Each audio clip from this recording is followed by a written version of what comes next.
Today we're looking at some new miniatures, an upcoming skirmish board game, as well as talking about the decline of board games funding on Kickstarter. All this and more in this week's Hobby News. My name's Angela, and you're watching Hobby Night. We're gonna start today's episode with some vampires. Let's dive straight in. In the mortal realms, there are dark places. There are some where dark places. And delusion reign, such as in the court of Usheran, the Carrion King. Okay, let's see him. Let's see this glorious, lovely new model. Usheran, he the does Monarch of Delusion, look is stunning. one of the most ancient vampires. I love the cloak rendered insane so much, and I'll following talk a little bit rift more about with that later, Nagash. because I have some thoughts When on he it. takes to the battlefield, enemy warriors are left as gibbering wrecks, their minds blasted by his infernal majesty. I mean, before it their is, bodies are he is crushed infernally by majestic, his isn't he? scepter. The ancient and monstrous lord is the primogenitor of the curse that afflicts the twisted flesh-eater court. Which I'm curious, like lore-wise, As how his that actually works fractured into mind the old warps, vampires the from Old ghouls World, that because I always follow thought him everything was sort are of a infected by transition the madness from of Old World into Age of Usheran, Sigmar, taking it from that, but Mortarch I don't know, of maybe he's a little Delusion. bit different. I guess I need to read up on him. Thankfully, there are a bunch of books coming out alongside our beautiful little vampire lord, and by little I mean he's gigantic because look at him! He's huge. But we do in fact also have the reveal of the Flesh Eater's Court book, which is now available for pre-order. So if you have been a fan of the vampires from Age of Sigmar and you've been waiting for the Codex update, well, you don't have to wait too much longer as the book is right around the corner. But I want to talk about this beautiful Usheran character because I love him. I think he's fantastic. I will admit that for the Flesh Eater courts, especially with how feral they are and how just sort of almost Nosferatu they are to the previous vampire counts, which I would say are a little bit more in line with, say, the Ventru if we're going into the White Wolf territory.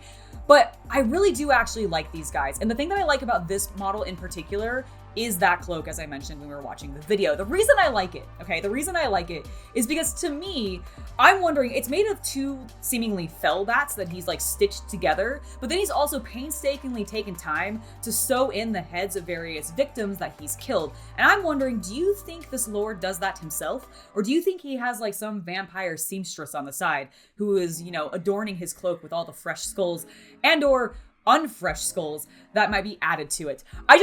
Again, I love this model. I love just looking at these things and going, what's the concept behind this? Like in lore, how are you doing that to your outfits? Because Warhammer, they do that all the time. They adorn it with all sorts of stuff that I'm like, who spent the time doing that? How long did it take you? But regardless, we have a variety of other Light Lord vampires that are available for pre-order. And in particular, I actually like the Fangs of the Blood Queen. I don't remember when she was originally announced, but she looks majestic. I love the Sneck. And I love all of the bats and wolves with her. In addition, the Grand Justice, which I think we have looked at previously, still looks fantastic to me. And all of these creatures look like they could have just been from Cursed City. And I half suspect that some of these may have originally been part actually of Cursed City and just maybe moved over to be part of the Soulblight Gravelord line when Cursed City sort of flopped and they decided to stop supporting it, because I suspect some of these characters might have been expansions. Like genuinely, they just look, maybe it's just that they decided to go in that direction after Cursed City flopped, but people really like the models and they're like, let's just lean into that even more with our Flesh Eater courts and start pulling these characters into it so that they're still usable and we can maybe try to sell some more copies of this game. Because I just felt like after the debacle that was the release of Cursed City, there was this real hard disinterest in it afterwards because it just became unavailable and then it took them too long to re-release it. And then the game itself was mediocre, especially in comparison to Battlefleet Gothic, which I just thought was stunning. But overall, I really do like what they've been doing with these Soulblights, and if you are a Soulblight Gravelord fan and you've been waiting for your codex or wanting to get your hands on some of these new models that they've been previewing to us for quite a while now is your opportunity because they're all up for pre-order, including the dice set and a variety of other things as well.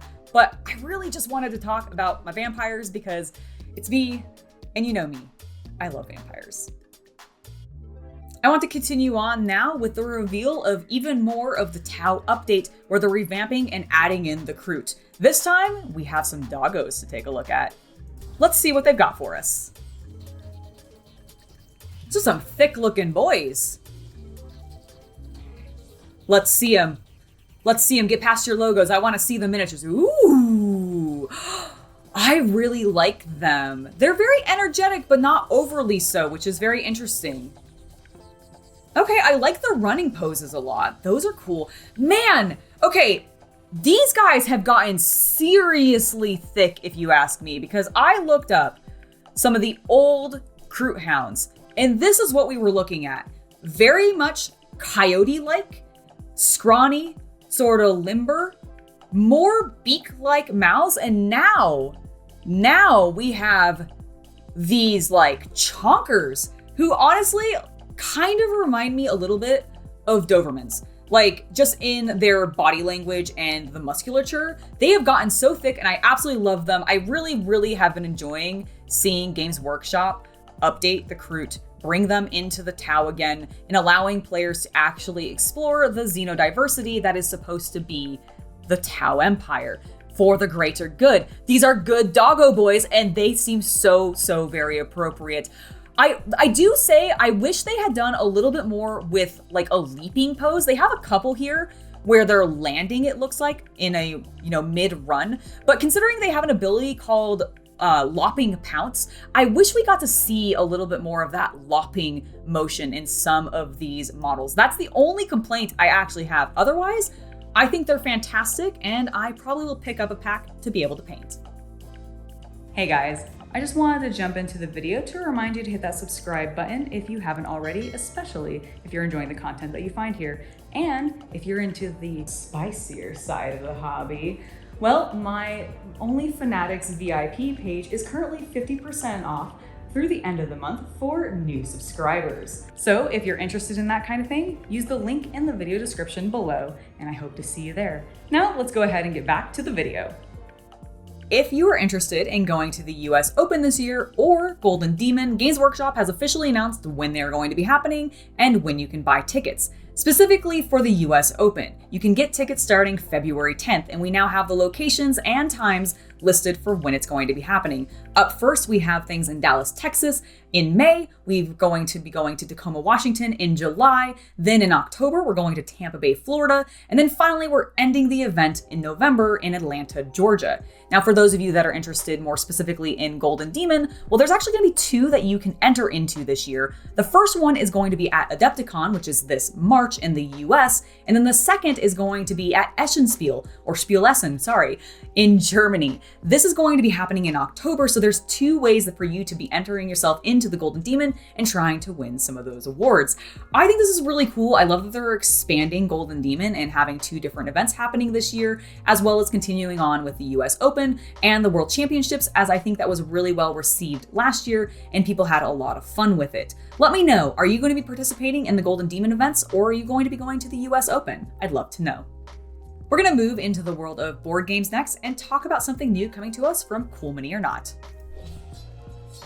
That's right, we're entering back into the world of A Song of Ice and Fire, but this time, it's not with their classic rank and file game. No, this time, they've actually made a skirmish game, which is called A Song of Ice and Fire Tactics, which I'm not gonna lie, legitimately makes me think of Final Fantasy Tactics every single time that I say it, and frankly, it's kind of a similar game. It is a smaller skirmish-based game. You're being a little bit more tactical, just like you would be in, say, Kill Team or Shatterpoint, which I think is really fun. But I think the best part about this is if you have already been playing the rank and file game that Cool Mini or Not made a couple years ago for A Song of Ice and Fire, well, you can use those miniatures in this game. They are interchangeable. You don't even have to necessarily buy these miniatures again. The only thing that you may end up wanting to do is, of course, getting some of the terrain features that go with it, because as you can see, they have some lovely, beautifully printed terrain features, maybe getting some of the tiles, but like the actual models and miniatures, you're not going to need to get.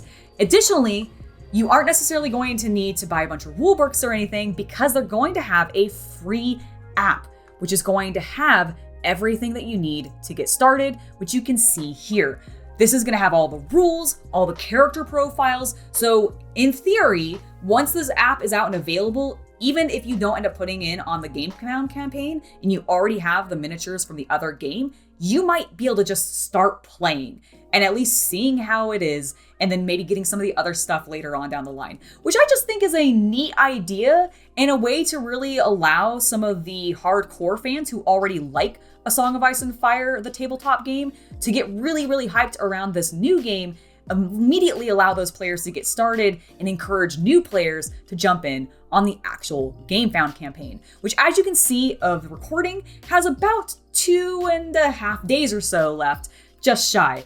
And if you want to get in on this, you absolutely can, because it should be running for quite a while, and there's a lot of cool things that you can get in this campaign. In particular, I really like the giant dragon terrain piece, because it's a cool many or not campaign, and you gotta know that they gotta go with a really massive, gigantic miniature. They can't help themselves. They've done it with Cthulhu Death May Die with the giant Cthulhu. There's been a ton of other things that they've done really big figures for, a lot of their Marvel things, and now they're doing it with the Song of Ice and Fire, and you get a big, beautiful dragon, and I kind of want it. I'm not gonna lie, this is the thing that I want actually the most out of this campaign, because I just think it's super cool, and I feel like I could use it in a D&D campaign later on as well, and it would just be majestic. So this might be one that I actually look into, or at minimum are going to pick up when it releases in retail, because I do think a skirmish game set in the Song of Ice and Fire world would be really cool to play in, and I'd love to know what your thoughts are on it down below.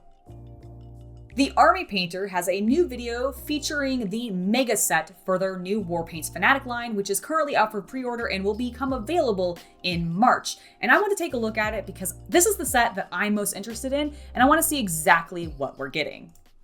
Warpaints Fanatic features unsurpassed coverage, intense pigmentation, and are incredibly easy to use, making them the new gold standard for miniature really paints, hoping it's thanks true. to their performance, price, and availability.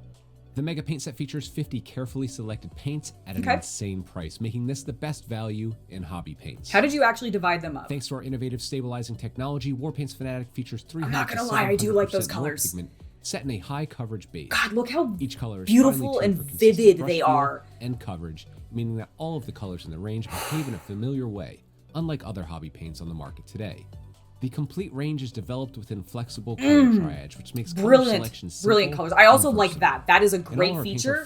And the mixing balls being just automatically add in. Two high-grade, rust-proof mixing balls. This comprehensive set includes 36 vibrant colors, 4 skin tones, 3 metallics, 3 effects paints, and 4 washes. Also included is a painting guide and Rot Martyr Sable Wargamer character brush. And for a limited pretty good time, character brush, I admit. you'll also receive our premium MDF paint station absolutely free. In addition, all of the Fanatic box sets are designed to help you build your collection no matter your price point, with limited repeating colors, so you can level up your hobby arsenal however That is you nice. choose. That way, if I end up getting the mega set and want to get more, instead of buying the super set that has everything, I can just get some of the smaller ones to fill out more colors, and probably do it cheaper than buying them individually. And performance at the price that you need. Find your Mega Paint set in the full Fanatic range at your friendly local game store, preferred online retailer, or direct at www.thearmypainter.com. I am actually extremely hyped about this. Now, the one thing that they said that I don't think they had mentioned previously, and I'm just trying to get back to where, there we go. So apparently this stand is limited, which I don't remember them saying previously, and it's not necessarily unsurprising to me. It's probably meant to be a more promotional deal to really get people invested in buying this set at the beginning, and then they'll remove that element later on. But it is a little disappointing to know that it's not just going to be a all-around set, always available, and you get the stand in there. Because it would be an easy way, and probably a cheaper way, to collect some of these stands for some people, especially if they're going through these paints a lot, to just keep buying this set a few times. However, that aside, I'm really, really hyped about all these colors. I think they look fantastic. I like the spread of them, and I will admit, they keep calling out how vibrant and like vivid these color tones are. I have to agree. They look really beautiful. Some of those purples and some of those greens especially, I cannot wait to use and try and paint on some of my orcs and various other characters that I have throughout my collection. So I'm probably going to be picking up the Mega Paint set, and you might see me covering it in the future once it is officially released later this March. Last but certainly not least this week, I want to talk about an article that I found on Polygon talking about the decline of funding on Kickstarter for board games. And this is not super surprising to me to hear is happening. In fact, I'm actually kind of surprised it didn't happen a lot sooner. And I think the only reason that it didn't was because of the pandemic and people kind of exploding into the board game scene because there was nothing else to do and people wanted stuff to do with their families while they were trapped inside with them. Which is completely reasonable, but now we're seeing a severe decline in the number of people who are backing Kickstarter campaigns. Now there are still tons of successful ones, as you can see in the article here with a couple of charts. This is the decline in the funding itself, but the actual successful number of Kickstarters that are board game related on Kickstarter have gone up. But the people who are making these games aren't really seeing as much revenue from it, and I think there's a lot here to talk about. And the main thing that I think is causing this, and the article talks about this as well, is that there's an oversaturation of board games right now in this hobby. There are so many different publishers making them, there's so many independent creators making them, and a lot of them are using these crowdfunding services, but people are so burned on these services, partially because the websites themselves haven't really updated much, given the creators or the users a good incentive on communicating with each other or having other tools in order to actually, get information to their backers, etc., contact the creators themselves, etc. There's lots of things that Kickstarter could be doing to improve the UI of their website and just its functionality, but they haven't. And all that's happening is we're just seeing less and less people going to the website to actually back some of these games. Now, part of this is because sometimes you end up seeing these games come out in retail before they've been delivered on Kickstarter. That's rare, but it does happen. And I just think there's overall a fatigue for board games right now. We have been in a board game boom for at least 12 years. I want to say it really started with Will Wheaton's Tabletop, as well as the Reaper Bones Kickstarter, the first one, which was in fact 12 years ago. I know this because I bought in on it. And I remember the excitement that Kickstarter presented as this opportunity to be able to more cheaply get bulk quantity of things from the creators and designers that we were interested in supporting. And while that still happens, I think there has been just some bitterness in failed ones or just creators who were disingenuous and didn't really fulfill their promises, scammed people, etc. On top of there just being too many games. There are just so many, and it is nearly impossible to keep up with now. And frankly, I don't know if we've been seeing quite the same innovation now as we did back in the day when Kickstarter was still really a new thing and people were still figuring out whether or not they trusted using it and being able to get products. And then once they decided they could, there was this big boom, and now we've just been a steady decline. I'd love to know your thoughts on this. I'm not somebody who buys in on Kickstarter games much anymore. I maybe did a few of them back in the day when this was still very new, around the time of the Reaper Bones Kickstarter, and I kind of stopped after a certain point because I just didn't think, for me personally, it felt worth it anymore. The wait times just seemed ridiculous, and I saw the games get released in retail before I heard some people actually got their stuff. So it just sort of discouraged me from participating. But I'm curious, have you still been buying games through Kickstarter or GameFound or any of these other crowdfunding services? Or have you been just going to your local game store or buying them online directly or on Amazon or something instead? I'm curious. Let's talk about it down in the comments below. That's going to be it for this week in hobby news. Do let me know, are you going to be picking up the Warpaints Fanatics line, or are you going to be holding off until you see more reviews on it? I know I'm definitely going to be picking it up. Before I head out, I do want to give a huge thank you not only to my patrons, but also my YouTube members for making it so content like this can continue to happen. Without your guys' support, we would not be doing this, so thank you very, very much. I have been Angela, and I hope you have a wonderful hobby night.